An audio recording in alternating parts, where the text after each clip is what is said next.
রাজ্যের সাধারণ মানুষ যাতে রেশনিং পরিষেবা পান তার জন্য সচেষ্ট হয়েছেন মুখ্যমন্ত্রী মমতা বন্দ্যোপাধ্যায়। দুয়ারে রেশনের পরিষেবা যাতে সবাই পান সেদিকে নজর রেখেছে রাজ্য প্রশাসন। উত্তর দমদম পুরসভার ১ নম্বর ওয়ার্ডের ভগ্নপ্রায় রেশন দোকানের সংস্কার করল জেলা প্রশাসন। সোমবার উদ্বোধন হলো নয়া রেশন দোকানের। উন্নত পরিকাঠামোয় তৈরি হওয়া রেশন দোকানের আনুষ্ঠানিক উদ্বোধনে হাজির ছিলেন রাজ্যের মন্ত্রী চন্দ্রিমা ভট্টাচার্য, খাদ্যমন্ত্রী রথীন ঘোষ, খাদ্য প্রতিমন্ত্রী জ্যোৎস্না মান্ডি, খাদ্য দপ্তরের প্রধান সচিব পারভেজ আহমেদ সিদ্দিকী সহ অন্যান্যরা। এদিন রাজ্যের মন্ত্রী চন্দ্রিমা ভট্টাচার্য বলেন, রাজ্যের মুখ্যমন্ত্রী লাগাতার রাজ্যের উন্নয়ন করে চলেছেন।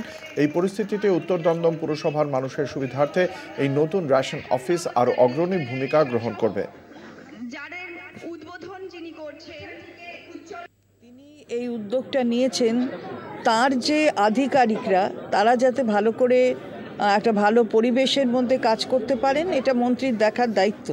সেটা মন্ত্রী সেই দায়িত্ব পালন করেছেন এবং প্রধান সচিব তিনিও ব্যাপারটা দেখেছেন।